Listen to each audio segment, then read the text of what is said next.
Welcome back to our show. My story, Very Normal People. Today we have a writer, an author, Richard. Richard, welcome to our show. Hi, Arthur. Thank you. Thank you for having me on today.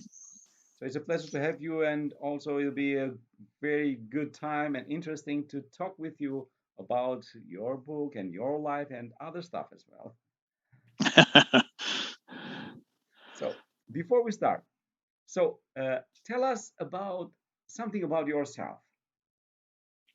Something about myself. I'm a fantasy author. I've been writing since I was the age of 9. I didn't actually publish my first book until the end of 2017, but I think my real success came in August of 2018 when I published the book that I've been writing since 1982. And I finally got around to actually being able to realize my dream and become a published author. Hmm. So, what have you been doing during this time? During, I mean, sorry, which time? yeah, what kind while you were writing the book? So you haven't been at that time, at least at least at that time, full time job it was writing, right? Yeah, I had 2 careers and I had 5 children. So when I started this book in 1982, I was 17, and then I had 5 children and 2 careers, and my writing obviously didn't take precedence over raising the children. They always came first.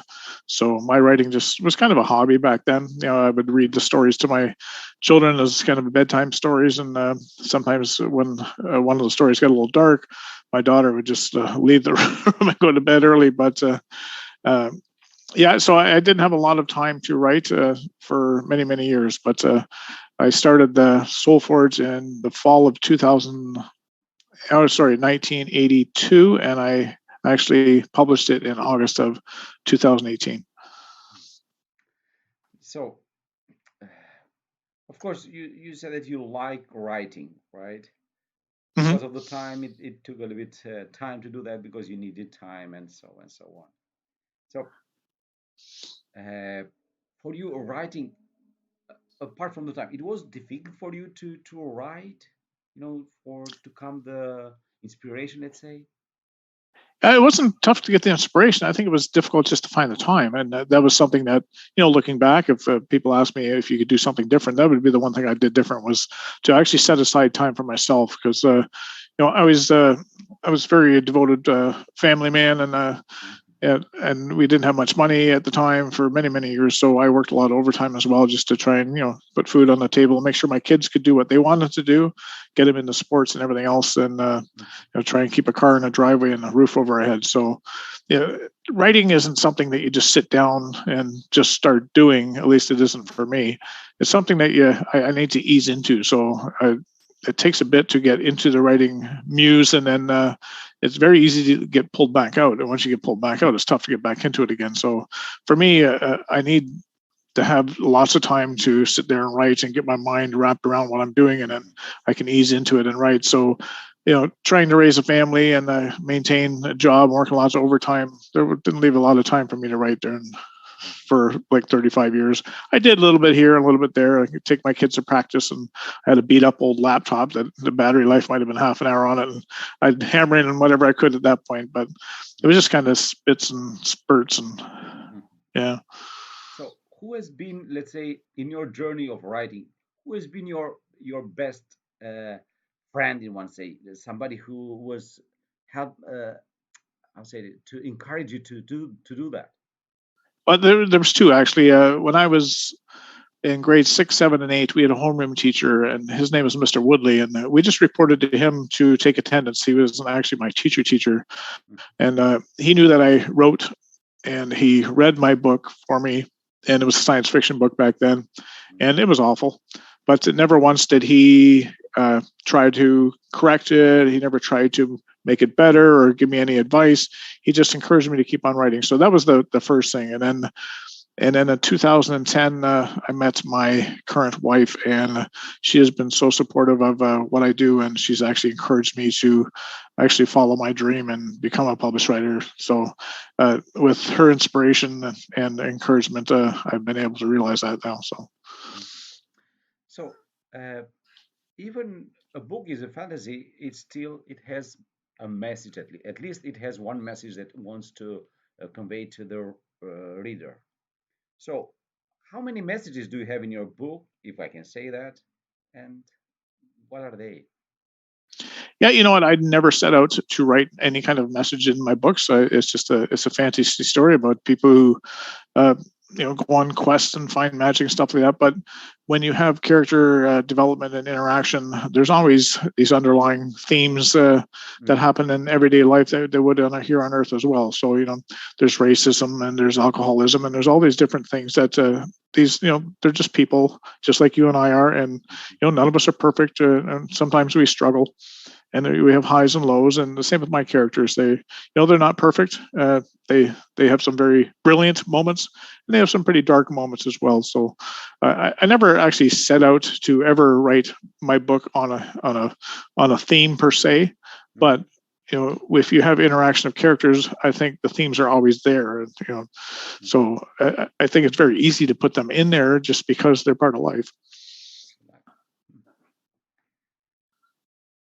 Okay, so what is I always ask all the authors that we have in our show, what is your best compliment that you have taken up to now?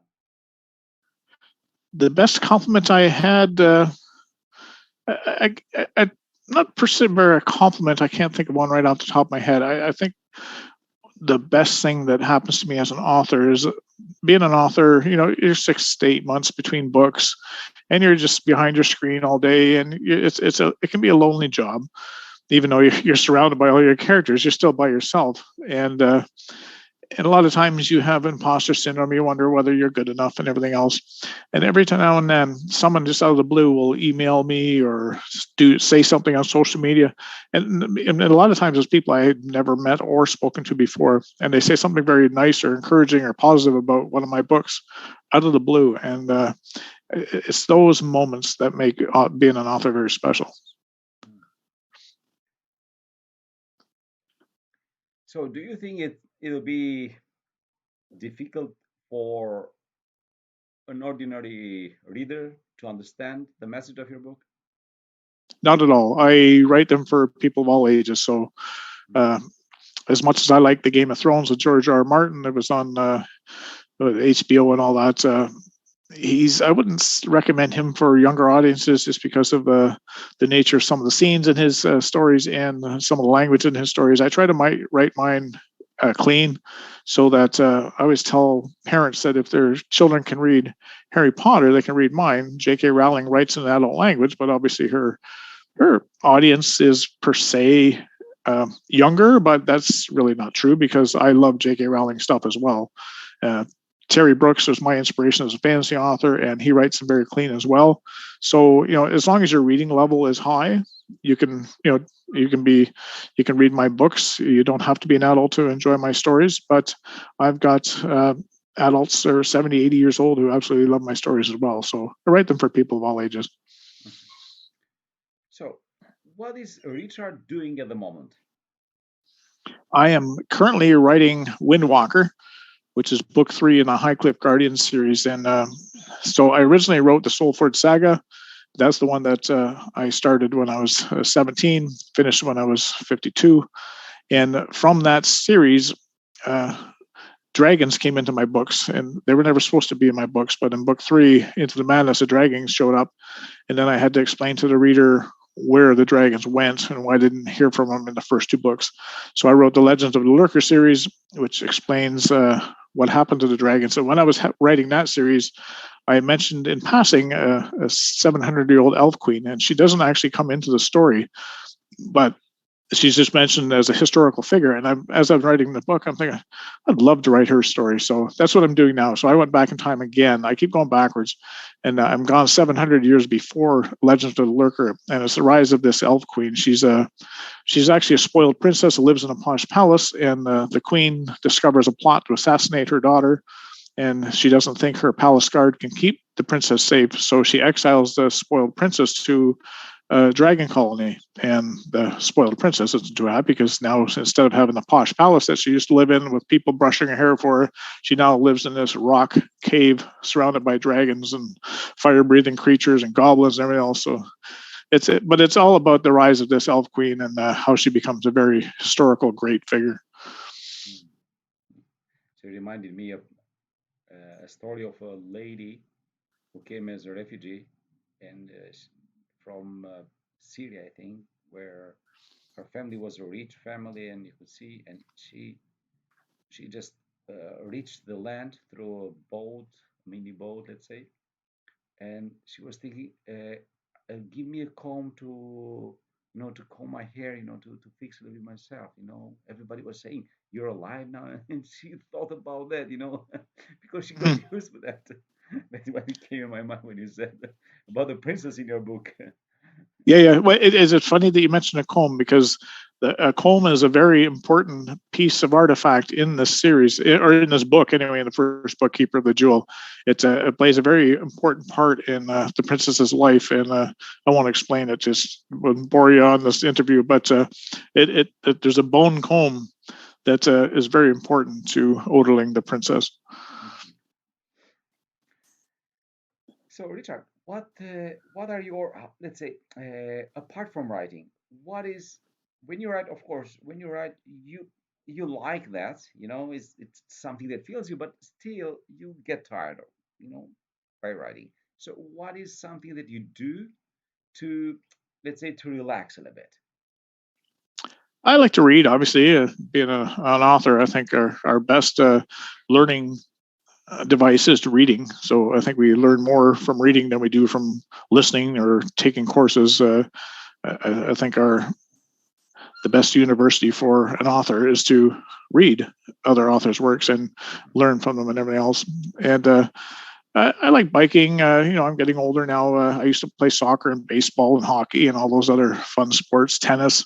But as you get older, you start getting little niggles that keep you from doing things, and it takes us longer to heal. So I still try to stay active as best I can. But being a full-time author now, I find that I'm glued to this chair that you see me in right now uh, for quite great periods during the day and even on the weekends as well. I try not to do anything with the writing business on the weekend. I try to leave that to myself, but there's always social media that pulls out. And as soon as you turn on social media, it's like going down a rabbit hole. And Mhm. next thing you know, an hour's gone by and you've just wasted a part of your day. So it's all part and process of the job of being an author. I want to interact with my fans and respond to them whenever I can. So uh, I try to stay active. We go for walks, we go kayaking. We like to go on vacation around the world, but that hasn't happened the last couple of years either. So hopefully we'll get back out and enjoy the rest of the world in the coming months and years. It's interesting because also with a few other writers that I've interviewed, they say that they like many things. They are not just on one thing. They like, as you say, they like football. They have been people going on the mountains. They have had a very interesting life. It's like not just stuck on one, let's say, one thing. They have been. And Maybe and it I helps a think little that's bit, help. right? But it helps us learn as authors too, and it gives us more experiences to draw from because I think every author's writings are just an extension of themselves to a degree. Mhm. Like you write what you know, or you write what you've experienced, seen, done, whatever. It gives you more intimate base to start with. So we like to travel a lot, and we haven't been able to do that in the last couple of years. So hopefully we get back out there and we'll experience different cultures in the world. I don't like going to the same place all the time either. I want to see something new. And we go down to the Caribbean, we go over to Europe, and so we'd like to go down to Egypt and maybe to the Middle East and out to Singapore and places like that, and Australia, even if we can. Mhm. But not quite there yet. So hopefully, COVID will start. Starting to get a handle on COVID, and then maybe we'll be allowed to start traveling. Hopefully, either late this year, or starting in 2023. Mhm. Okay. One thing that I wanted to ask you earlier, but yeah. So, uh, which is your character that you have, I would say, when you can have put a lot of yourself there, in the characters of the books that you're reading. Which character would be me? Yeah, Would probably more of would you. Let's probably say you have yeah, put. yeah. Yeah, no, that's true. And someone asked me that recently. Are my characters written after people that I know? And no, I don't specifically set out and say, this is me, or this is my wife, or this is my daughter. But there's one book where two of my children, who are 2 years apart, you can definitely see that those two characters are those two kids, except in a fantasy world and with different names. And but the mannerisms and characteristics of the way they interplay and interchange with each other are definitely the two of my children. If, as far as me, I would probably say if anyone was to be me, it would be Slarian Mintaka. He was the very first. He's the hero of my very first book, Soulforge. He's other than the fact that he's a very bad alcoholic. When he's 45, I was never an alcoholic, but he is in the story. But just the way he views the world, apart from his addiction. He's a mild-mannered, normal person who, he's not big and strong, but he has good values, I believe, and he feels that he needs to do the right thing, even if it's to his detriment. So I can see a lot of myself in him, the way he views the world. So, okay, I think if you have something to say, if you want to add something about the books or something else, yeah, feel free to say that. Yeah, okay. If you want to find anything about my books, you just check out my website. It's www.richardhstevens.com, and Stevens is spelled Stephenes. So a lot of people try to spell Stevens with a V, but it's not. It's spelled with a PH. So www.richardhstevens.com, and you can see all my books there. And if you click on the books tab, you can actually, when you click on the cover of each individual book, you'll actually get the first chapter. So you can actually read the first chapter and see if it's something that you like. And you can follow me on social media. I generally interact best through Facebook because that's the social media platform I know best. My wife looks after my Instagram and my Twitter because I have no clue how those things work. They just confuse me, and I get frustrated because I just don't see why they're so popular, but obviously they are. But if you want to connect with me on Facebook, it's Richard H. Stevens, I believe. 39 is my social page, my regular page, and then my author page is Richard Hugh Stevens. And you can either find me by my image on my author page or by a green dragon eye. That is my personal page. I will write everything that you said. I mean, I'll put in the page as well under, so to the description of the videos, so people can find more about you, your books, and whatever That would be perfect. you have. Thank you. Apart from that, because now we have to end in one moment. So, what will be a message that Richard will send to the world? Two things. You only get to do life once. You don't. This isn't a dress rehearsal. We don't get to come here and practice what life's going to be like. You're in it. You're living it now. So, do the best you can. Enjoy it for what you can out of it, and and follow your dreams. Like, find a way to follow your dreams and believe in yourself, because until you believe in yourself, no one else will. You can't expect other people to believe in you unless you believe in yourself. So, don't take yourself too seriously and just enjoy life as best you can. Thank you very much, Richard, for your time. Thank you for having me on, Arthur. I appreciate it. Yeah. Thank you. Bye. Bye-bye.